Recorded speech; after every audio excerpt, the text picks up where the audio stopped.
नमस्कार दोस्तों, स्वागत है आपका एडवांस क्लासेस के ऑनलाइन प्लेटफॉर्म पर। मैं अमार सर आपका दिल से अभिनंदन करता हूं। देखो चलो, राजस्थान की इतिहास की जो सीरीज है वो रेगुलर रूप से आगे बढ़ रही है। इससे पहले की जो सीरीज़ आपके साथ जुड़ी थी वो हमने बेखूबी रूप से कंप्लीट कर ली है। आज हम एक नए टॉपिक पे चलेंगे। आज हम राजस्थान का जो आपका पुलिस का सिलेबस है, या मैं कहूँ कि राजस्थान का जो इतिहास है, उस इतिहास में जो पहला टॉपिक आता है उस टॉपिक का नाम है राजस्थान की प्राचीन सभ्यताएं। तो आज हम बात करने वाले हैं राजस्थान की प्राचीन सभ्यताएं।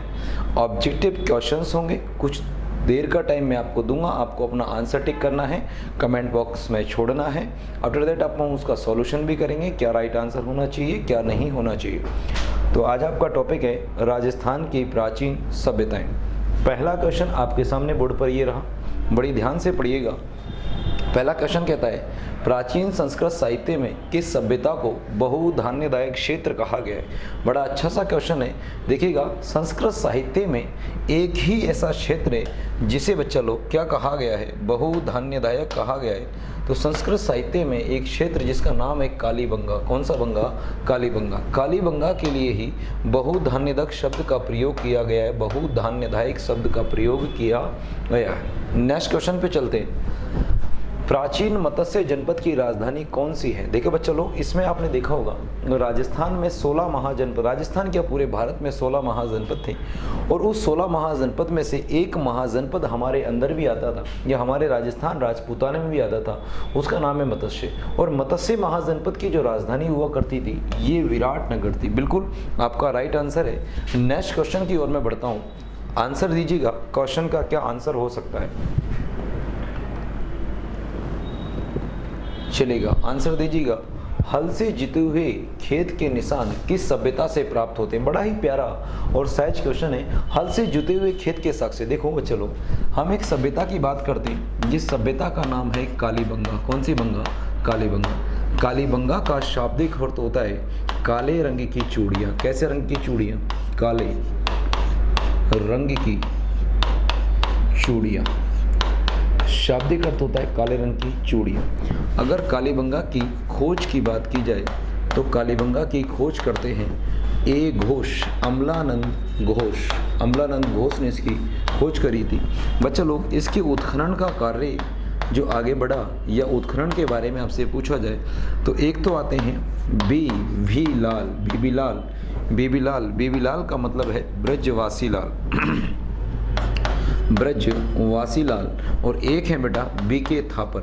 बीके थापर का मतलब है बाल कृष्ण थापर। तो हल से जुते हुए खेत के साक्ष्य जिस जगह से प्राप्त होते हैं उसका नाम है कालीबंगा। तो इस क्वेश्चन का राइट आंसर होगा आपके कालीबंगा। आप चाहें तो स्क्रीनशॉट ले सकते हैं। बढ़ता हूँ नेक्स्ट क्वेश्चन की तरफ। भीम डोंगरी, गणेश डोंगरी राजस्थान की किस सभ्यता से संबंधित है? बच्चा लोग, राजस्थान की सभ्यताओं का जब उत्खनन किया गया तो 4-5 डोंगरियों का उत्खनन हुआ। जैसे कि मैं आपसे कहूँ, एक डोंगरी है जिसका नाम है भीम, एक डोंगरी है बेटा लोग जिसका नाम है बीजक, बेटा एक डोंगरी है जिसका नाम है गणेश, और एक और डोंगरी है जिसका नाम है महादेव डोंगरी। इन डोंगरियों का उत्खनन किया गया, और उत्खनन जिस सभ्यता से या जहाँ से उत्खनन किया गया वो राजस्थान का एक स्थल है जिसका नाम है बैराट। तो राइट आंसर आएगा बैराट। नेक्स्ट क्वेश्चन, आंसर दीजिएगा बैराट। अगला क्वेश्चन आपके लिए ये रहा, दोहरी रक्षा प्राचीर के साक्ष्य राजस्थान की किस सभ्यता से प्राप्त होते हैं? देखो बच्चा लोग, कोई सी भी सभ्यता आप पढ़ोगे, कोई सी भी सभ्यता किसी ना किसी नदी के किनारे विकसित हुई। आप कोई सी भी सभ्यता ले लीजिए, चाहे सिंधु घाटी ले लीजिए, चाहे कालीबंगा, कोई सी भी सभ्यता ले लीजिए, किसी ना किसी नदी के किनारे विकसित हुई है। और दो तरीके के यहाँ पर आपको क्षेत्र देखने को मिलेंगे। एक दो जो क्षेत्र होगा, 2 टीले में इसका उत्खनन किया गया। इस टीले को आप बोलोगे बेटा लोग नगरीय टीला। कौन सा टीला? नगरीय। आम लोग यहाँ रहते थे और यहाँ जो सड़कें होती थी, ये सड़क है मान लीजिए, तो जो सड़क होती थी वो अपने आप को समकोण प्रकट करती थी। तो ये नगरीय टीला, क्योंकि इसका मुंह जो होता था वो पूर्वी दिशा में और खुलता था, यानी पूरब में खुलता था, इस कारण से आप इसे पूर्वी टीला भी बोल सकते हैं। कौन सा टीला? पूर्वी टीला। और यहाँ पर एक दुर्गीकृत टीला हुआ करता था, जैसे कि यहाँ पर राजा का भवन होता था, ये दुर्गीकृत टीला था। कैसा टीला बेटा लोग? दुर्गीकृत टीला, दुर्गीकृत टीला। तो जितना भी आप पुरानी पिक्चरें देखेंगे, अगर आप पुराने आपने जैसे शोले देखी है, आपने पुरानी जो मूवीज़ देखी है, तो आपने देखा होगा वहाँ जो गुंडेज लोग आते थे, गुंडे, तो गुंडे जहाँ आते थे ना बेटा लोग, क्या होता था कि वो एक बड़े से गेट से अंदर प्रवेश करते थे और जोर से एक आदमी चिल्लाता, बेटा बेटा भागो भागो गुंडे आ गए, भागो भागो गुंडे आ गए। तो उसी प्राचीन को इमेजिन करो, उस किसी ना किसी पिक्चर के सीन को इमेजिन करो, तो वहाँ क्या होता था, जहाँ पर आम लोग रहते थे उसकी सुरक्षा के लिए एक अलग से प्राचीर बनाई जाती थी। ये मान लीजिए प्राचीर है, तो ऐसी जो प्राचीर बनाई जाती थी वो राजस्थान की किस सभ्यता से प्राप्त होती है बेटा, तो ये जो है वो कालीबंगा से प्राप्त होती है। तो देखो दोहरा रक्षा प्राचीर, इसे अपनी भाषा में आप परकोटा भी कह सकते हैं। क्या कह सकते हैं? परकोटा। तो इसका जो राइट आंसर होगा वो होगा कालीबंगा। नेक्स्ट क्वेश्चन आपके सामने चलिएगा। राजस्थान का कौन सा सैंधव स्थल घग्गर नदी के किनारे विकसित है? बेटा ये एकमात्र स्थल है जो घग्गर नदी के किनारे स्थित है, जिसका नाम है कालीबंगा। यहाँ नहीं रुकना चाहिए, आगे बढ़ते हैं। राजस्थान में सबसे प्राचीन सिक्के प्राप्त हुए हैं। देखिएगा राजस्थान में सबसे प्राचीन सिक्के, देखो बच्चा लोग यहाँ आपको रुकना चाहिए। पहली चीज़ तो सिक्कों का जो अध्ययन है, सिक्कों का अध्ययन ये कहलाता है बेटा न्यूमिस्मेटिक। क्या कहलाता है? न्यूमिस्मेटिक। सिक्कों का अध्ययन कहलाता है न्यूमिस्मेटिक, ठीक है। और सबसे जो प्राचीन सिक्के होते थे वो आहत सिक्के होते थे, और इन्हीं आहत सिक्कों को पंचमार्क कहा जाता था। क्या कहा जाता था? पंचमार्क। देखो पंचमार्क का मतलब होता है ठप्पा लगाकर बनाए जाने वाले सिक्के, ठप्पा लगाकर बनाए जाने वाले सिक्के।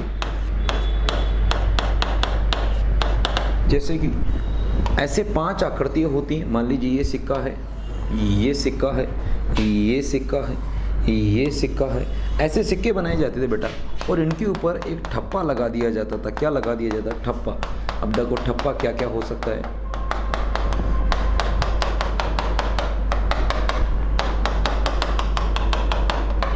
देखो ठप्पा, कोई भी चीज़ ऐसे करके मोहर लगा दी जाती है, ठोक कर बनाया जाता था। जैसे कि मान लीजिए किसी पर शेर बना दिया, किसी पर मछली बना दी, किसी पर बेटा हाथी बना दिया, किसी पर बेटा धनुष बना दिया, व्याघ्र बना दिया। तो ऐसे जो निशान होते थे ये होते हैं आहत सिक्के। प्राचीन सिक्के होते हैं, आहत सिक्के होते हैं, और ये ठप्पा मारकर बनाए जाते थे। तो ऐसे सिक्के जो राजस्थान से या राजस्थान के सबसे प्राचीन सिक्के हैं, उन सिक्कों की बात करें तो ये कहलाते हैं आहत मुद्राएं। अगले क्वेश्चन पे बढ़ूंगा। नेक्स्ट क्वेश्चन आप आंसर दीजिएगा। मैं एक बार पानी पी लेता हूँ, आंसर दीजिएगा।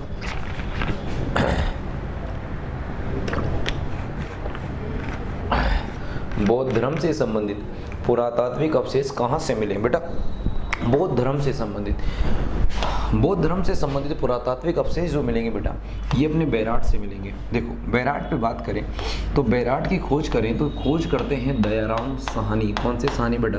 दयाराम साहनी। इनके द्वारा इसकी खोज की गई, और बेटा जो खोज की गई थी वो 1936 में की गई थी। यहाँ से किसके साक्ष्य मिलते हैं?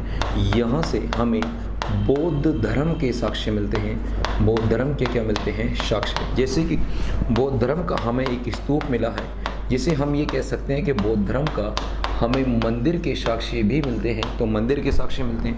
यहीं पर भगवान बुद्ध की बेटा हमको भगवान बुद्ध की मथुरा शैली की, कौन सी शैली की? मथुरा शैली की प्रतिमा प्राप्त हुई है। कौन सी शैली की बेटा? मथुरा शैली की प्रतिमा प्राप्त हुई है। और इसी स्थल के बेटा खोज या घूमने के लिए आते हैं वेन्सवांग, और वेन्सवांग ने इस बैराट के लिए जिस शब्द का प्रयोग किया है वो शब्द है पारयात्र, और पारयात्र का मतलब होता है स्वर्ण नगरी। कौन सी नगरी बेटा? स्वर्ण नगरी। तो आपसे क्या पूछा गया है? बौद्ध धर्म से संबंधित पुरातात्विक अवशेष कहाँ से प्राप्त होते हैं? तो राइट आंसर आएगा बैराट। अगले क्वेश्चन पे चलता हूँ। राजस्थान में अशोक का अभिलेख कहाँ से प्राप्त हुआ? बेटा देखो राजस्थान में अशोक के 2 अभिलेख मिले हैं। पहला अभिलेख भाब्रू का शिलालेख। कहाँ का? भाब्रू का शिलालेख। ये बेटा 1837 में खोजा गया, और खोजने वाले थे कैप्टन बर्ट। किसने खोजा? कैप्टन बर्ट ने। बेटा क्या है? इस तरीके का शिलालेख है ये एक तरीके से गोल आकृति में खोजा गया एक शिलालेख है।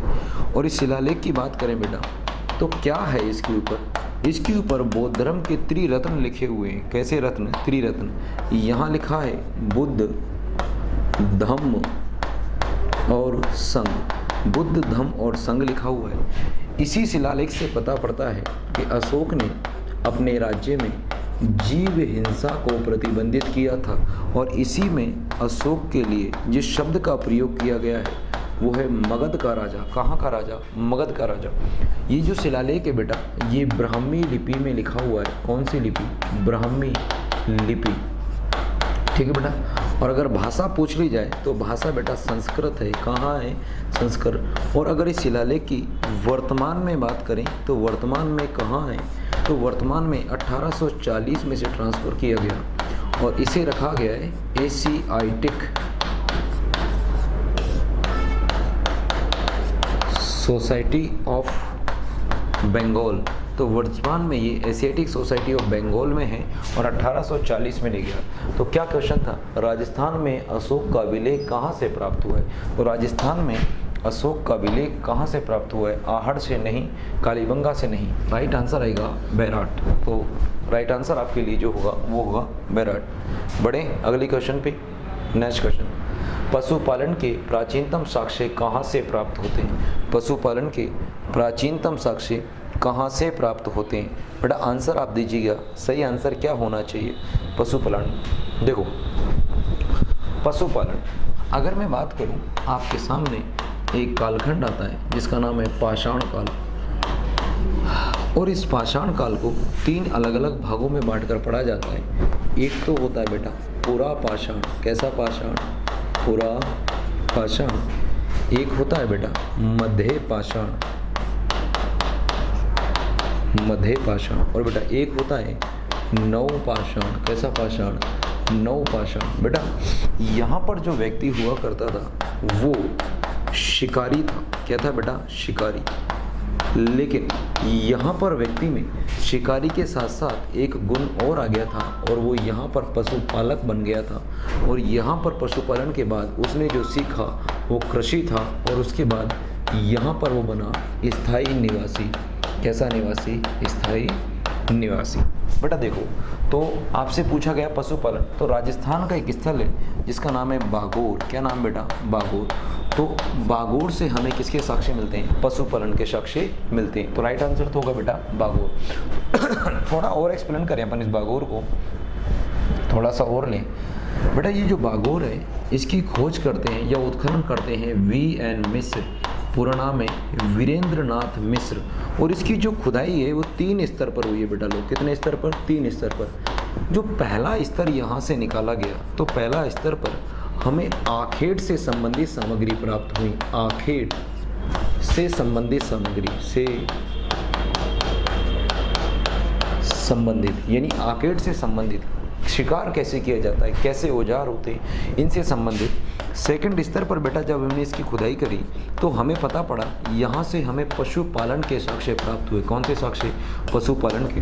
और थर्ड स्तर पर जब हमने इसकी खुदाई करी तो बेटा यहाँ से हमें पशुपालन के साक्षात कृषि के एविडेंस भी हमें प्राप्त होते हैं। किसके एविडेंस? कृषि के एविडेंस। इन सब के चक्कर में देखो, इसमें पूरा पाषाण काल, मध्य पाषाण काल और नव पाषाण काल, तीनों चीज़ों के साक्ष्य प्राप्त होते हैं। इस कारण से बेटा इसे उपनाम दिया जाता है, और इस बागोर को कहा जाता है आदिम संस्कृति का संग्रहालय। आदिम संस्कृति का संग्रहालय। संस्कृति का संग्रहालय। आदिम संस्कृति का क्या कहा जाता है?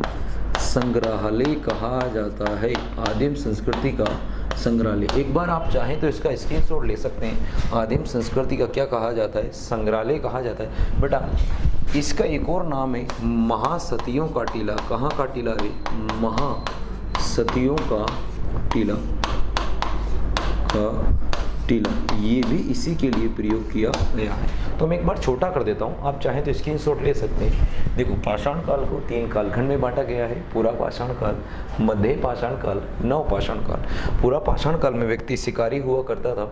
मध्य पाषाण काल में पशुपालन का गुण सीखता है, और नव पाषाण काल में कृषि का काम करता है। बागोर मध्य पाषाण काल का एक स्थल है जिसकी खोज V.N. मिश्र ने करी है। जब इसका उत्खनन किया गया तो 3 स्तर पर किया गया। पहले स्तर पर हमें आखेट से संबंधित जानकारी प्राप्त होती है, दूसरे स्तर पर हमें पशुपालन से संबंधित जानकारी प्राप्त होती है और तीसरे स्तर पर हमें कृषि से संबंधित जानकारी प्राप्त होती है। इस कारण इस स्थल को आदिम संस्कृति का संग्रहालय कहा जाता है। इस कारण इस संस्कृति को महासतियों का टीला भी कहा जाता है। आप चाहें तो स्क्रीनशॉट ले सकते हैं। अगले क्वेश्चन पे बढ़ता हूँ, क्वेश्चन का आंसर दीजिएगा। आहड़ संस्कृति के अवशेष कहाँ से मिले हैं? बहुत प्यारा क्वेश्चन है।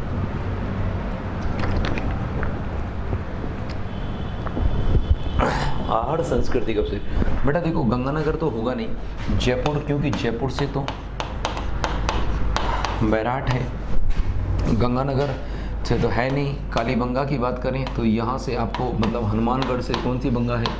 कालीबंगा, तो ये गलत करो। गंगानगर से कुछ है नहीं, तो आंसर आएगा उदयपुर। देखो स्थल है आहड़। देखो आहड़ की बात करें बेटा तो आहड़ को ताम्रवती नगरी भी कहा गया है। कौन सी नगरी?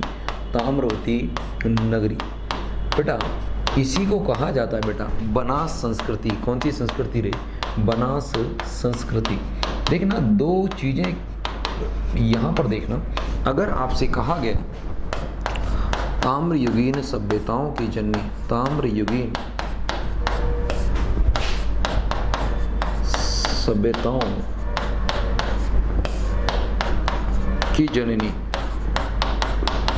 तो आपका आंसर होगा गणेश्वर। क्या होगा बेटा? गणेश्वर। तो ताम्रयुगीन सभ्यताओं की जननी पूछा जाए तो गणेश्वर, और ताम्रवती नगरी पूछा जाए तो आहड़, और आहड़ जहाँ से मिला है वो है मेरे बेटा उदयपुर। तो राइट आंसर होगा इसका उदयपुर। चलें स्क्रीनशॉट लेना चाहें तो लेट सकते हैं। बढ़ते हैं नेक्स्ट क्वेश्चन के ऊपर। विराट में जो पुरातात्विक अवशेष मिले हैं वे किस काल से संबंधित है? देखो बेटा विराट एक ऐसा कालखंड, एक ऐसा स्थल है जो कहाँ से देखने को मिलेगा? बैराट एक तो आपको देखने को मिलेगा महाजनपद काल में। कौन से जनपद मेरे? महाजनपद काल। महाजनपद काल क्यों मिलेगा? क्योंकि बेटा महाजनपद काल में ये मत्स्य महाजनपद की राजधानी थी। मत्स्य महाजनपद की क्या हुआ करती थी? राजधानी। तो ये आप देखिएगा मत्स्य महाजनपद की राजधानी। महाजनपद काल के बाद बेटा मौर्य काल की अगर अपन बात करें तो ये पहले मौर्य काल है, यानी पहले नंबर पे मौर्य काल, दूसरे नंबर पे महाजनपद काल। तो मौर्य काल की बात करें बेटा तो मौर्य काल में भी हमें यहाँ से एविडेंस प्राप्त होते हैं, क्योंकि यहाँ से हमें शिलालेख मिला है। किसका? अरे अशोक का। किसका मिला है? अशोक का शिलालेख। तो ये भी बात सही है कि ये अशोक का शिलालेख है, तो ये स्थल मौर्य काल में भी रहा होगा। बेटा तीसरी बात करें तो तीसरे नंबर पे बौद्ध काल की बात करें तो बौद्ध काल ले लो। तो बौद्ध काल में क्योंकि यहाँ पर हमें बुद्ध से संबंधित अवशेष भी प्राप्त होते हैं, बुद्ध के अवशेष, तो ये भी आप देखो बुद्ध के अवशेष भी यहाँ से प्राप्त होते हैं। बेटा आगे जाकर जब आप इसे मध्य काल में पढ़ेंगे तो मध्य काल में भी हमें मुगल काल तक के यहाँ पर एविडेंस देखने को मिलेंगे। प्राचीन काल की बात है, बैराट में मुगल काल तक के अवशेष देखने को मिलेंगे। तो हमारा यहाँ से राइट आंसर क्या होना चाहिए? पाषाण काल। देखो बेटा पाषाण काल नहीं होगा क्योंकि ये तो था नहीं, ये तो बिल्कुल नहीं होगा, दोनों में ऑप्शन आए। मध्य काल बिल्कुल कह सकते हैं, और मध्य काल में भी आप कौन से कालखंड की बात करेंगे? मुगल काल। लेकिन आपने एक निश्चित क्रम लगाइए। क्रम लगाने का मतलब है शुरू से जाइए, तो शुरू से आप देखना चाहिए मौर्य काल। मौर्य काल ऑप्शन में है क्या? बिल्कुल है। तो राइट आंसर हम यहाँ क्या लगाएंगे? मौर्य काल। कौन सा काल? मौर्य काल। नेक्स्ट क्वेश्चन आपके लिए चलेगा। किस इतिहासवेता ने कालीबंगा को सिंधु घाटी साम्राज्य की तृतीय राजधानी कहा है? बड़ा ही प्यारा क्वेश्चन है। सिंधु घाटी सभ्यता की दो राजधानियाँ। देखो पहली जो राजधानी आप जिसे मान सकते हो, पहली बेटा हड़प्पा। हड़प्पा है, 1921 में इसकी खोज होती। दूसरी राजधानी बेटा मोहनजोदड़ो है। कौन सी जोदड़ो? मोहनजोदड़ो। तो अगली जो राजधानी है मोहनजोदड़ो, और तीसरी राजधानी आप जिसे मानोगे वो है कालीबंगा। कौन सी बंगा? कालीबंगा। और इसे जो कहने वाला व्यक्ति है उसका नाम है दशरथ शर्मा, डॉक्टर दशरथ शर्मा। दशरथ शर्मा। तो यहाँ पर आपका आंसर जो आएगा वो आएगा दशरथ शर्मा। तो कर्नल जेम्स टोड नहीं है, आरसी अग्रवाल नहीं है, अमलानंद घोष ने कालीबंगा की खोज करी थी। Dasharath Sharma is the right answer. चलें बढ़ें आगे। Next question.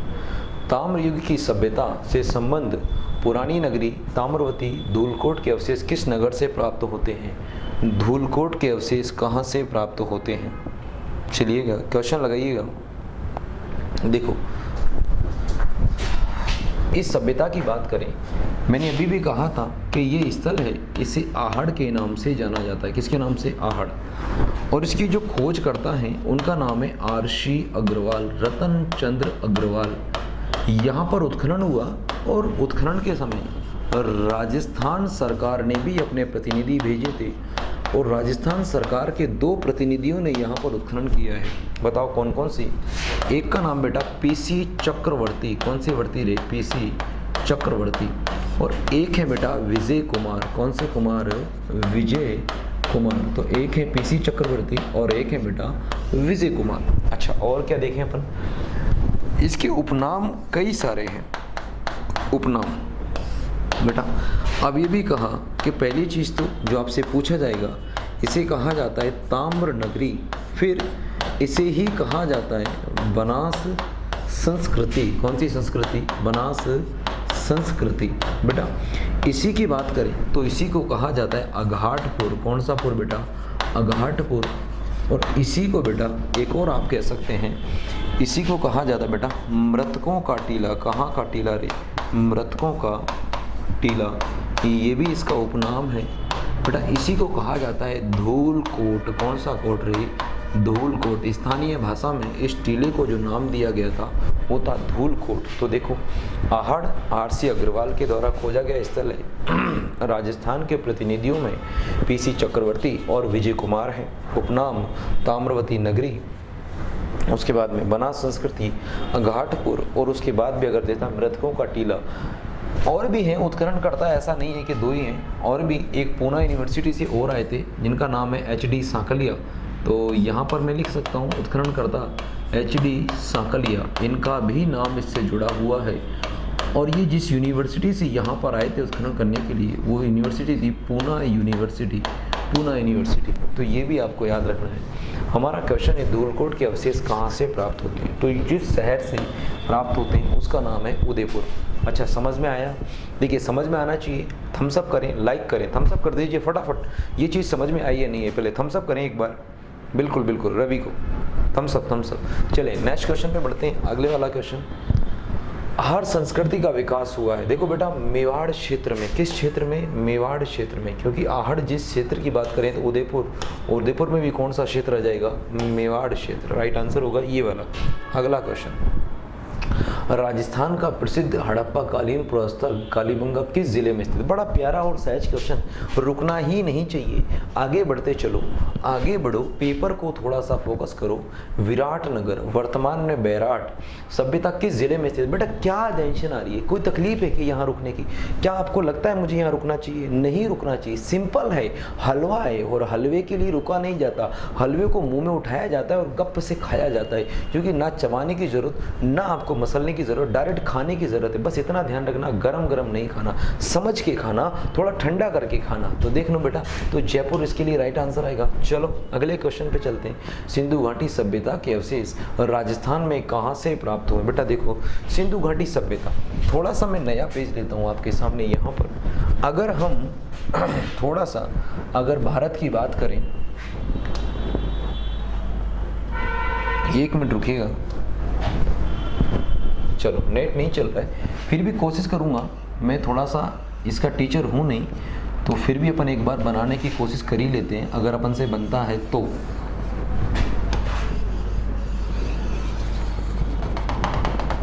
चलिए अपन मान के चलें ये अपना भारत है बेटा। इस भारत में एक स्थल पड़ता है मांडा। क्या पड़ेगा? मांडा। ये रहा मांडा, जम्मू कश्मीर में, जिस नदी का नाम है चेनाब नदी। कौन सी नदी? चेनाब। बेटा यूपी का एक स्थल है जिसका नाम है आलमगीरपुर। कौन सा गीरपुर रे? आलमगीरपुर। चलो, और यहाँ पर महाराष्ट्र की बात करें तो महाराष्ट्र का एक स्थल है बेटा जिसका नाम है दैमाबाद। कौन सा बाद? दैमाबाद। नदी की देखो, और यहाँ पर एक स्थल है बेटा पाकिस्तान में, और इसका नाम है सुत कांगेडोर। कौन सा कांगेडोर? सुत कांगेडोर। सुत कांगेडोर। देखो अगर मैं बात करूं, यहाँ जो नदी है, यहाँ जो नदी है, इस नदी की बात करें तो ये है प्रवरा नदी। यहाँ जो नदी है, इस नदी की बात करें तो ये है हिंडन। कौन सी नदी? हिंडन। और यहाँ पर बात करें तो यहाँ जो नदी है, ये नदी है दाशक। कौन सी नदी है? दाशक। अब मैं बात करूँ, ये जो स्थल है, अगर मैं इन बिंदुओं को मिलाता हूँ तो सही तरीके से आप देखें तो ये आ गया आपका मांडा और ये आ गया आपका ये। तो आप ये गौर करेंगे कि सिंधु घाटी सभ्यता का जो आकार रहा है, कैसा, वो आकार आपको देखने को मिलेगा त्रिभुजाकार। कैसा आकार मिलेगा बेटा? त्रिभुजाकार। आकार दिखाई दिया आपको, कैसा आकार है? त्रिभुजाकार। और हमारे क्वेश्चन पे चलो, सिंधु घाटी सभ्यता के अवशेष राजस्थान में कहाँ से मिले? बेटा देखो, ये आपका राजस्थान का इलाका है और इस इलाके में एक ही सभ्यता है जिसका नाम है कालीबंगा। कौन सी सभ्यता? कालीबंगा। तो कहाँ से अवशेष मिलेंगे? कहाँ से मिलेंगे? अच्छा, एक बार पहले इसके स्क्रीनशॉट लेना चाहो तो ले लो, बाकी PDF अपन को देंगे। तो आप देखो, तो ये जो आंसर होगा इसके लिए कौन सा आएगा रे? कालीबंगा। Right answer. चलें, थम्स अप कर दीजिए एक बार समझ में आया तो थम्स अप करो। ये डायग्राम समझ में आया क्या? चलो थम्स अप।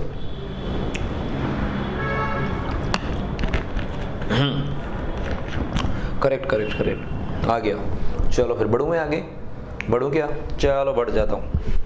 चल बेटा आगे बढ़ते हैं, रुकना नहीं है। चलो आगे। ओके, राजस्थान का कौन सा पुरास्थल उसी नदी के किनारे स्थित है जिस किनारे प्राचीन काल में ऋग्वेद की रचना हो? देखो ऋग्वेद, कितने वेद हैं हमारे? 4 वेद। पहला वेद ऋग्वेद, दूसरा सामवेद। कौन सा वेद? सामवेद। तीसरा यजुर्वेद,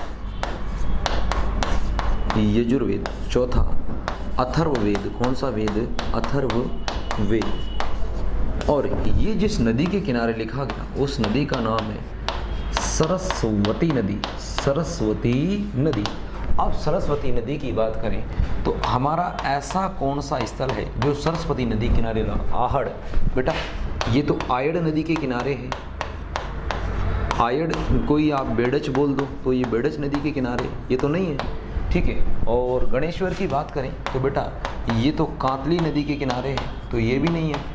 और बैराट की बात करें तो बैराट जो है ये बाणगंगा नदी के किनारे है। बाणगंगा। कौन सी गंगा? बाणगंगा। और बेटा कालीबंगा बात करें तो ये घग्गर नदी के किनारे है।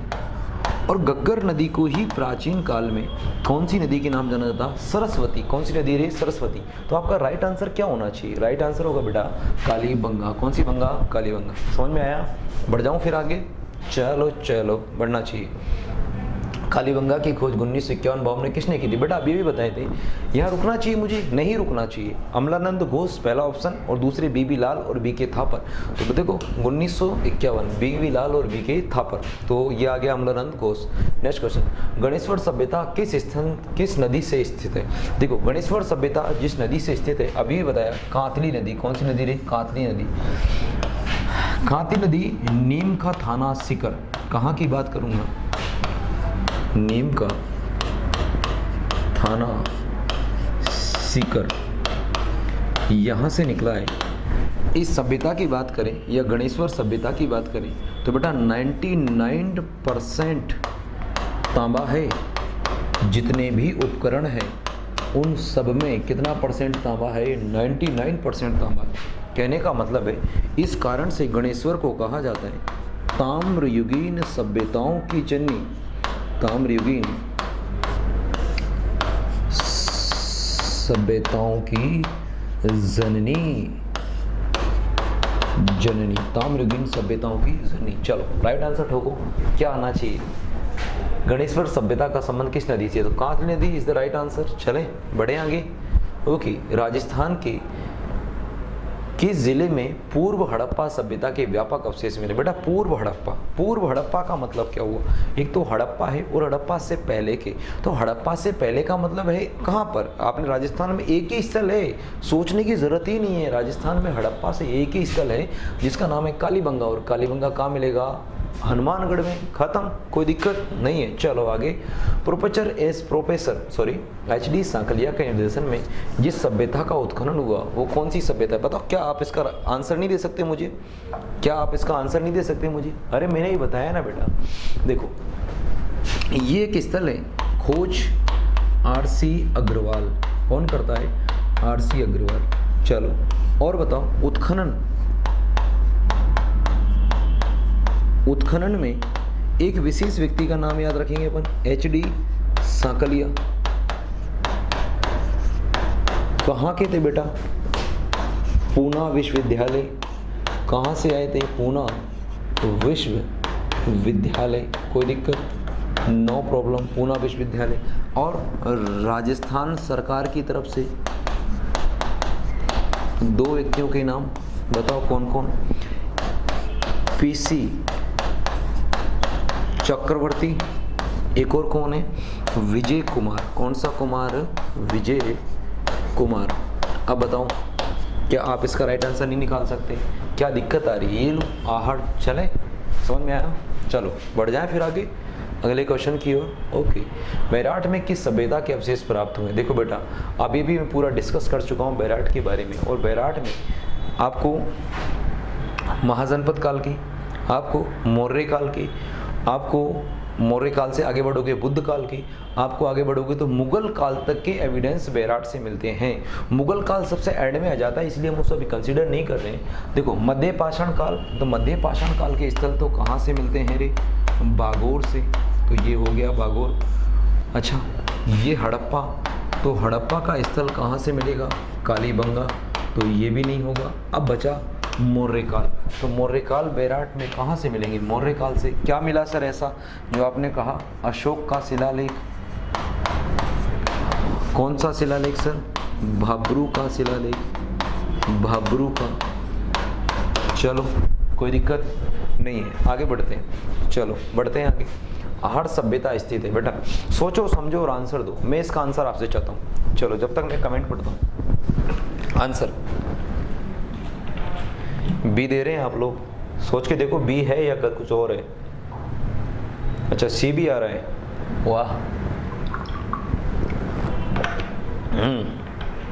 हाँ अब ठीक आने लगा। ए ए ए ए ए, वाह ए। चलो ओके, आहड़ सभ्यता। देखो बेटा, आहड़ सभ्यता की बात करें तो जिस नदी से ये उत्खनन जो प्राप्त होता है ये आयड़ नदी है। लेकिन आयड़ नदी की बात करें तो उदय सागर झील, कौन सी सागर झील रे? उदय सागर झील। तो ये एक झील है उदयपुर में, जिस झील का नाम है उदय सागर। और उदय सागर झील से जब ये नदी आगे क्रॉस होती है तो इसे नाम से जाना जाता है बेड़ज। कौन सी नदी रे? बेड़ज। और आगे जाकर जिस नदी में ये मिल जाती है उस नदी का नाम है बनास। कौन सी नदी है रे? बनास। अब देखो आंसर क्या आना चाहिए? ए, सबका ए, बिल्कुल ए। देखो आयड़ तो यहाँ नहीं दिया गया है तो ये तो होगा नहीं। बनास बेड़ज, बिल्कुल बेड़ज दिया गया है, ये रहा, और बनास भी दिया गया है, तो बिल्कुल आंसर होगा आपका ए। बिल्कुल आपने सही आंसर दिया। कुछ लोग यहाँ कंफ्यूज हो गए थे, कंफ्यूज नहीं होना बेटा, राइट आंसर दो। आगे बढ़ूँ? चलो, गणेश्वर सभ्यता में चिन्ह उपस्थित हैं। गणेश्वर सभ्यता के चिन्ह उपस्थित है कहाँ से? अरे अभी भी बताया बेटा, नीम का थाना सीकर।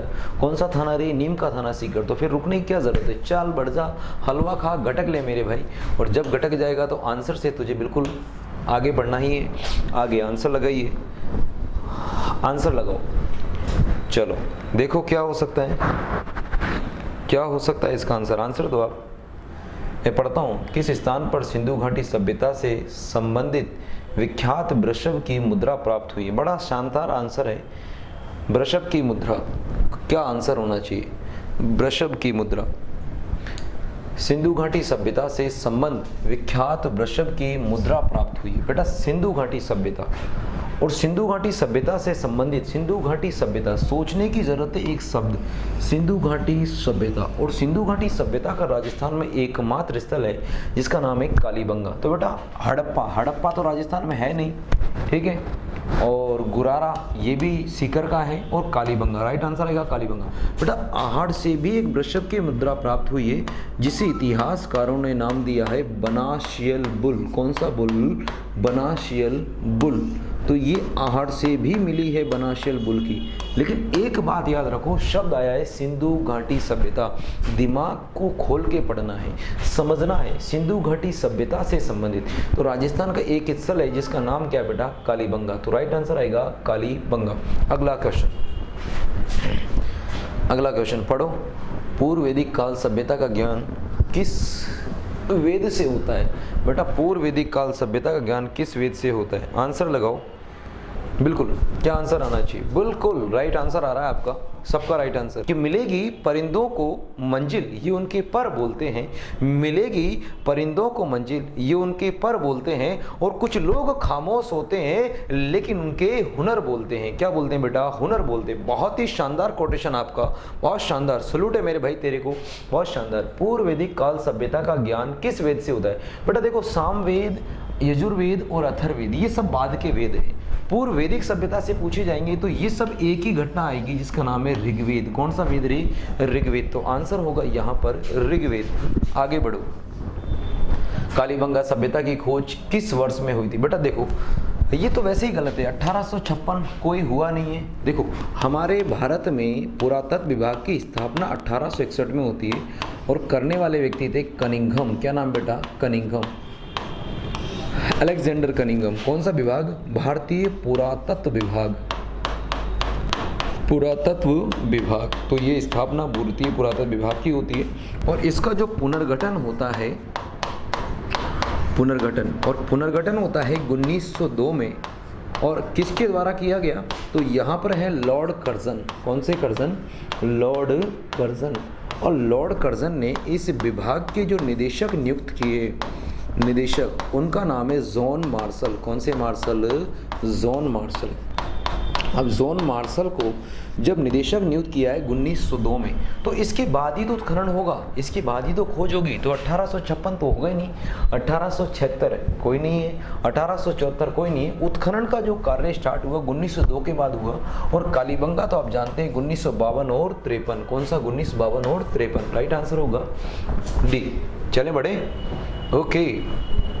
हाँ बिल्कुल, मैंने पढ़ा आपका, बहुत शानदार क्वेश्चन लिखा है कि मिलेगी परिंदों को उड़ान, परिंदों को मंजिल, ये उनके पर बोलते हैं। कुछ लोग खामोश रहते हैं लेकिन उनके हुनर बोलते हैं। वेरी गुड, बहुत अच्छा। 4000 वर्ष पुरानी सभ्यता के पुरातात्विक अवशेष उदयपुर के समीप एक गांव में पाए गए हैं। वह गांव कौन सा? बेटा एक ही गांव है उदयपुर के पास में, तो नाम लगाओ आहड़। क्या लगाओगे रे? आहड़। बढ़ जाए चले अगले क्वेश्चन पे। चौहान युग में पूर्व की सभ्यता का ज्ञान कहाँ से प्राप्त होता है? चौहान युग से पूर्व। देखो यहाँ पर थोड़ा करेक्शन करेंगे। चौहान युग से क्या आएगा? युग से।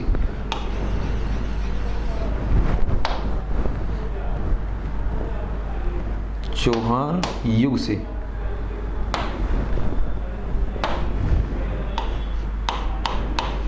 चौहान युग से पूर्व की सभ्यता का ज्ञान कहाँ से प्राप्त होता है? चलिए आंसर दो इसका। इसका आंसर मैं आपसे चाहता हूँ, क्या आंसर आएगा इसका? चौहान युग से पूर्व। चलो, चौहान युग से पूर्व। बेटा देखो, एक स्थल है राजस्थान का जिसका नाम है नलियासर। कौन सा सर? नलियासर। नलियासर। ये नलियासर वर्तमान में तो जयपुर में पड़ता है। कहाँ पड़ता है रे? जयपुर में। और किसके निकट है ये? सांबर के निकट है। किसके निकट है? सांबर। तो सांबर के निकट है। अब बेटा राजस्थान में सबसे पहले चौहानों की अगर उत्पत्ति पढ़ी जाए या चौहानों के बारे में पढ़ा जाए तो सबसे पहले चौहान आते हैं सांबर के चौहान। कहाँ के चौहान? सांबर के। तो सबसे पहली चीज़ सांबर। तो सांबर के आसपास की जगह देखो तो सुनारी, झुंझुनू है, ये तो हो नहीं सकता क्योंकि तो सीकर वाला इलाका आ गया। नगर टोंक ये हो सकता है, चलो ठीक है। जोधपुर ये तो कतई नहीं हो सकता। अब आ जाओ सांबर से पूर्व। तो देखो ये जो स्थल आ गया नलियासर, इसकी खोज की बात करें तो खोज है बेचा एक व्यक्ति है हेडले। क्या नाम मेरे? हेडले। कर्नल हेडले पूरा नाम है। वह उनके साथ एक और हैं जिन्होंने बैराट सभ्यता की खोज करी। तो बैराट सभ्यता में दयाराम साहनी, इन दोनों के द्वारा यहाँ पर खोज की गई। अब क्या मिला यहाँ पर जानकारी बेटा? यहाँ पर मिला आपको एक तो प्रतिहार कालीन मंदिर, गुज्जर प्रतिहार कालीन मंदिर, प्रतिहार कालीन मंदिर, प्रतिहार कालीन मंदिर मिला बेटा। और क्या मिला? तो फिर यही देख लो, जब प्रतिहार है तो चौहानों से पहले सांबर के उस वाले क्षेत्र में किसका शासन रहा होगा? तो प्रतिहारों का था। तो हम ये कह सकते हैं कि ये जो स्थल है यहाँ से हमें चौहान पूर्व सभ्यता के साक्ष्य मिले। कौन सी सभ्यता? चौहान पूर्व सभ्यता के साक्ष्य मिले। तो एक स्थल है, टोंक को भी हटा सकते हैं वरना अपना राइट आंसर निकल गया और राइट आंसर है नलियासर जयपुर। चलिएगा अगले क्वेश्चन पे बढ़ता हूँ मैं। एक बार चाहो तो स्क्रीनशॉट ले सकते हो। अब थोड़ा जल्दी चलेंगे, क्वेश्चन ज़्यादा बचे हैं, टाइम मैंने ज़्यादा खींच दिया। राजस्थान की अलंकृत गुफा किस जगह से प्राप्त हुई? बेटा राजस्थान में अलंकृत गुफा, अपने नोट्स खंगालिएगा और नोट्स में एक मैंने डायग्राम बनाया होगा राजस्थान का पूरा मैप। राजस्थान के पूरे मैप में मैंने स्पष्ट रूप से कुछ ऐसी चीज़ें लिखी हैं पॉइंट ऑफ व्यू करके आपको कि ये कभी तो नहीं बनती तो नहीं है, लेकिन जिस दिन आ जाती है उस दिन भेजा खराब कर देती है। तो आपको भेजा खराब भी नहीं करना है, क्योंकि आपने हमारे साथ पढ़ाई की है। तो अपने नोट्स को खंगालिएगा और नोट्स में मैंने आपको बताया होगा बेटा बांका भीलवाड़ा का एक ऐसा स्थल है जहाँ से आपको अलंकृत गुफा के एविडेंस प्राप्त होती हैं। चलिएगा आंसर आ गया होगा। नेक्स्ट क्वेश्चन, भारत के सबसे प्राचीन वैष्णव मंदिर के अवशेष किस स्थल से मिले हैं? बेटा वही चीज़ मैं कहना चाहूँगा, नोट्स देखो, नोट्स में इसको मैंने 2 जगह पढ़ाया है। जब मैं मेवाड़ पढ़ाता हूँ वहाँ भी मैं इस बात की जिक्र करता हूँ कि एक अभिलेख है घोसुंडी अभिलेख जो नगरी चित्तौड़ से मिलता है। और दूसरी बात बेटा जब मैं सभ्यता पढ़ाता हूँ, नगरी सभ्यता, तब भी मैं इस बात की वो करता हूँ, मतलब चर्चा करता हूँ आपके साथ। तो ये आई होप आपको इसका आंसर आया होगा। मैं देख लेता हूँ एक बार आंसर क्या दे रहे हो आप, बताओ। बिल्कुल सही आंसर आ रहा है बेटा, बिल्कुल आपकी पढ़ाई कारगर है। बिल्कुल इस बार मुझे बिल्कुल लगता है कि आप अपने सपने को साकार कर लेंगे, आपको सफलता जरूर मिलेगी। बिल्कुल बिल्कुल सफलता मिलेगी बेटा, जरूर मिलेगी। आपके बहुत प्यारा आंसर आया, मुझे कहने की ज़रूरत ही नहीं पड़ी और आंसर आया नगरी चित्तौड़। चलें आगे बढ़े फिर। राजस्थान की किस सभ्यता से नालीदार टोंटी का कटोरा प्राप्त हुआ? बेटा याद करो वो मैप जो मैंने आपको लास्ट में बनाया होगा, उसमें मैंने आपको एक कुर्डी नामक नागौर की जगह बताई होगी और वहाँ मैंने आपको लिखवाया होगा बेटा कि यहाँ से हमें एक ऐसा स्थल मिला है। तो वो नालीदार टोंटी का जो कटोरा मिला है वो नागौर से मिला है। कहीं नागौर दिख रहा है किसमें? बिल्कुल ये रहा बेटा नागौर। चलो जिसने पढ़ा है और जिसने मेरे नोट्स को अच्छी तरीके से अध्ययन किया है, आप देखेंगे सारे के सारे क्वेश्चन जो आपके प्रीवियस एग्जाम में बने हैं वही क्वेश्चन यहाँ रिपीट हो रहे हैं। तो एक बार नोट्स को ध्यान से पढ़ो बेटा, बहुत कुछ अच्छी चीज़ें आपको मैंने लिखवाई हैं। चीनी यात्री वेन्सवांग के अनुसार मिहिर कुल ने पश्चिमोत्तर भारत में कितने स्तूपों और बौद्ध विहारों को ध्वस्त किया था? बेटा पहली चीज़ तो वेन्सवांग के अनुसार कौन सा स्थल ध्वस्त किया गया था? तो ये था बेटा बैराट। कौन सा रे? बैराट। इस बात की जानकारी एक तो वेन्सवांग भी देता है, ये हैंसवांग बोल दो इसको। और यहाँ पर जितने स्तूप ध्वस्त किए गए वो थे 1600। कितने बेटा? 1600। तो ये राइट आंसर होगा बेटा आपके सी। चलो अगले क्वेश्चन पे बढ़ता हूँ। राजस्थान के किस स्थल को आदिम संस्कृति का संग्रहालय? बेटा अब ये भी बता दिया मैंने, 3 स्तर पर खुदाई हुई थी। पहले स्तर पर आखेट से संबंधित, दूसरे से पशुपालन और तीसरे से कृषि से संबंधित जानकारी मिलती है। तो ये आपका एक स्थल होगा जिसका नाम है बागोर। क्या नाम बेटा? बागोर। बढ़ूँ अगले क्वेश्चन पे। राजस्थान की किस स्थल से चांदी के लगभग 2744 पंचमार सिक्के? बेटा वो लास्ट वाला डायग्राम पढ़िएगा, नहीं पढ़ा है तो अभी चाहेंगे तो मैं आपको दोबारा उसको दूंगा। अगर आप कमेंट कर दीजिए सर वो डायग्राम क्या रहा होगा, तो हम कल उसको एक बार यहाँ में लेकर आऊँगा आपके लिए, उस डायग्राम को एक्सप्लेन करेंगे। एक बार में मैंने उसमें सब कुछ देने की कोशिश की है, उसमें जितना भी बन सकता था 1 लाइनर एग्जाम में वो सब कुछ अपन ने उसमें डाला है, उसको सही से पढ़िएगा। तो बताओ राजस्थान में चांदी के सिक्के, पंचमार सिक्के 2744 जहाँ से मिलते हैं वो गुरारा, और गुरारा कहाँ से है बेटा? सीकर से। अगला क्वेश्चन, रंगमहल सभ्यता की खुदाई का कार्य किसने किया? वही स्थल बेटा, इनके स्थल की खुदाई करते हैं डॉक्टर हन्ना रेड। ये गलत लिखा है, मैं यहाँ पर सही कर देता हूँ, सही होगा डॉक्टर हन्ना रेड, ये आपका राइट आंसर होगा। चलो अगले चलें। विश्व में एकमात्र लकड़ी की नाली, बेटा रट रट के परेशान हो, क्या बात करोगे? कालीबंगा। चलो गणेश्वर सभ्यता से प्राप्त बाणागर किस धातु से बने हो? बेटा यहाँ रुक जाओ थोड़ा सा, मैंने कहा है कि सबसे ज़्यादा इन लोगों ने जो यूज किया वो था तांबा, और तांबा भी बेटा 99% तांबा था, 99% तांबा था। तो किसके मिलेंगे? तांबे के मिलेंगे, कोई दिक्कत नहीं है, प्रॉब्लम। चलो किस सभ्यता से फूट लिपि, मुखगुप्त लिपि या शंख लिपि? चलो यहाँ पढ़ता हूँ मैं आपके, क्या आप आंसर दे रहे हैं बताओ। शंख लिपि के साक्ष्य कहाँ से मिलेंगे बताइएगा आंसर। चलो बहुत अच्छे, आपका आंसर बिल्कुल सही आ रहा है बेटा, बैराट। ओहो वेरी गुड। देखो राइट आंसर क्या आएगा बेटा? बैराट। चलो तो राइट आंसर होगा बैराट। शंख लिपि के एविडेंस बस याद रखना है, शंख लिपि के साक्ष्य कहाँ से मिलते हैं, तो आपको याद रखना है बैराट। नेक्स्ट किस स्थल से महासतियों का टीला मिला है? बेटा अभी अभी बताया था, महासतियों का टीला मिला है। चलो, महासतियों का टीला बागोर को कहा जाता है ना, मैंने यही तो कहा था, इसके दो उपनाम बता दिए मैंने। एक तो इसे कहा जाता है आदिम संस्कृति का संग्रहालय, आदिम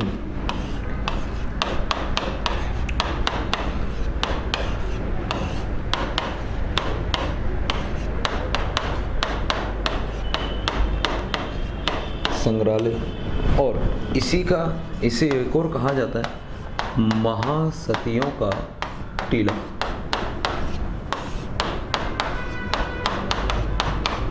टीला। चलो, तो राइट आंसर क्या होगा? ये वाला। आगे बढ़े नेक्स्ट क्वेश्चन के ऊपर। चलो चलो चलो, किस सभ्यता में मुगल कालीन ईदगाह? बेटा यार अभी भी बता रहे थे, बैराट वो स्थल नहीं जहां से सब कुछ मिला है, तो हटा सावन की घटा, लगाओ नया आंसर। राइट आंसर आएगा बैराट। चलें, वेरी गुड। राजस्थान की सभ्यता से बारहसिंगा, बाघ व सूर्य आदि के चित्रांकन प्राप्त हुए। यहाँ मैं बेटा आपको रोकूंगा, थोड़ा सा मैं रोकूं, और थोड़ा सा अगर हम बात करें किस चीज़ की, देखो मान लीजिए राजस्थान की ये मैप है आपका, और राजस्थान के मैप में ये आपका भरतपुर वाला इलाका है। भरतपुर से 3 जगह इंपॉर्टेंट है बेटा, एक तो आती है दर, और दर से आपको मिलेंगे पाषाणकालीन चित्र। कहाँ के चित्र है? पाषाणकालीन चित्र। और कैसे चित्र? वही बारहसिंगा के चित्र वगैरह वगैरह चित्र। बेटा एक आपका स्थल आएगा नोहो, क्या आएगा बेटा? नोहो। और एक स्थल बेटा यहाँ पर आएगा आपके बयाना, और बयाना से जो मिले हैं वो गुप्तकालीन सिक्के। कैसे सिक्के रे? गुप्तकालीन सिक्के। गुप्तकालीन सिक्के कहाँ से प्राप्त होते हैं? यहाँ से। नोहो से क्या मिला है? यहाँ से बेटा पक्षी चित्रित ईंट प्राप्त हुई है। एक ईंट पर पक्षी का चित्रण है, पक्षी चित्रित ईंट प्राप्त हुई है। और यहाँ पर एक यक्ष की प्रतिमा भी प्राप्त हुई है। इतिहासकारों ने इसे जोखा बाबा कहा है। कौन सा बाबा? जोखा बाबा। तो ये भी आप याद रख सकते हैं। अब देखो अपना आंसर क्या है। राजस्थान सभ्यता से बारहसिंगा, बाघ व सूर्य, तो बेटा दर भरतपुर। राइट आंसर लगाओ, दर भरतपुर। एक बार चाहो तो आप इसकी स्क्रीनशॉट लेना चाहो तो मैं दे देता हूँ, देखिएगा। चले, ओके, ले लिया रवि स्क्रीन? ओके, चलो। राजस्थान में, राजस्थानी किस स्थल से कुषाण कालीन नहीं, कुषाण नहीं है, पाषाण कालीन। कौन सा कालीन बेटा? पाषाण कालीन।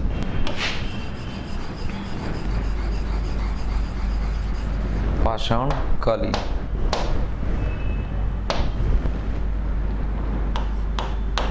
पाषाण कालीन पक्षी चित्र ईंट। अभी बताया बेटा नोहो भरतपुर। कौन सा रे? Noh Bharatpur. Right answer.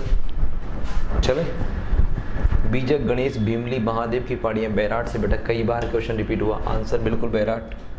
Next, नील रतन बनर्जी और कैलाश नाथ दीक्षित के नेतृत्व में किस सभ्यता का उत्खनन हुआ? आंसर दो आप इसका। आप क्या आंसर लगाएंगे इसका? आंसर बताओ। 48 नंबर पे क्या आंसर होगा? नील रतन बनर्जी। आंसर लगाओ। अरे बेटा एक ही तो है, बैराट। आंसर क्या आएगा? बैराट। गलत क्यों दे रहे हो? सही आंसर क्या आएगा? बैराट। पढ़ो एक बार। चलें अगला क्वेश्चन। बैराट सभ्यता में आमेर की शासक के काल में स्वर्ण मंजूषा कलश प्राप्त हुआ था। कलश प्राप्त हुआ। देखो बेटा शासक हैं राम सिंह सेकंड। राम सिंह सेकंड ने अपने, मैं क्या कहूँ कि इनके किलेदार था, और इस किलेदार को भेजा था, और किलेदार के द्वारा यहाँ पर जब उत्खनन किया गया, किलेदार के द्वारा जब यहाँ पर उत्खनन किया गया, तो मेरी भाई, अच्छा किलेदार का नाम भी लिखता हूँ, कीतान जी खंगारोत। क्या नाम है? कीतान जी खंगारोत। कीतान जी खंगारोत ऐसा कुछ नाम है, खंगारोत। तो इन्हें एक स्वर्ण मंजूषा मिला था। क्या मिला था? स्वर्ण मंजूषा। तो इसका आंसर होगा Ram Singh second. Next question और लास्ट क्वेश्चन। शल्य चिकित्सा के साथ से बेटा ज़्यादा टेंशन नहीं लेनी। कालीबंगा। कौन सी बंगा? कालीबंगा। 50 question complete. थोड़ा टाइम लग गया आज अब उनका एक्सप्लेन करने में। नेक्स्ट टाइम मैं आपको ध्यान रखूंगा कि हम जल्द से जल्द इन क्वेश्चन को खत्म करें, क्योंकि मेरा एकमात्र उद्देश्य आपके एग्जाम को टारगेट बनाना। तो बिल्कुल आपके कमेंट में पढ़ रहा हूँ, और अब मैं दोबारा इनको पढ़ूंगा, एक तरीके से ध्यान भी दूंगा क्या है क्या नहीं है। आप बताइए मुझे थम्सअप करके ये चीज़ें समझ में आई है नहीं है? पहली बार तो आइए समझ में। चलो, क्या और क्वेश्चन लाने चाहिए हमको इस चीज़ पे? चलो आप एक बार कमेंट में करिएगा, हम और भी क्वेश्चन लेकर आएंगे। आने वाली जो सीरीज होगी मेरी उसमें हम और क्वेश्चंस की संख्या बढ़ाएंगे। अभी 50 क्वेश्चंस की संख्या आपके साथ चल रही है।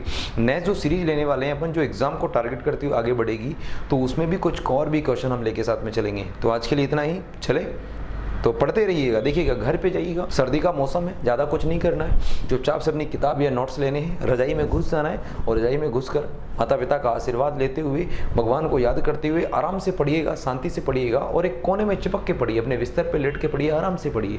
देखो ये समय है, जितना आप अपने आप को दे सकते हैं उतना दीजिएगा, ठीक है। बाहर क्या हो रहा है, क्या आ रहा है, हमें कोई मतलब नहीं। कोरोना आ रहा है, कोरोना जा रहा है, जाने दो। आपका मेन टारगेट है एग्ज़ाम, आपका मेन टारगेट है बेटा तैयारी करना। एग्ज़ाम कब होगा ये भी मत फोकस करो, जब भी होगा, जिस दिन भी होगा, अपना नंबर होगा, बस खत्म। इतना सा याद है, जिस दिन भी होगा उस दिन अपना नंबर आएगा, अपन सेलेक्ट होंगे। अपन जिस गांव से वापस, जिस गांव से आए हैं वहाँ उस गांव में हम वर्दी पहनकर जाएंगे। हमारा रुतबा ऐसा होगा, हमारा जलवा ऐसा होगा कि हमारा पड़ोसी हमें देख के चलेगा और वो ये बात कहेगा कि हमें तो पता था कि ये लड़का कुछ करेगा, ये लड़की कुछ करेगी, हम तो पहले से जानते थे कि ये कुछ करेगा या कुछ करेगी। तो वास्तव में उनको बताना है कि हाँ हम करेंगे और हमने कर और हम कर सकते हैं और आगे भी हम करते रहेंगे। तो आज के लिए इतना ही और यही शुभकामनाओं के साथ बेटा, जय हिंद, जय भारत, नमस्कार।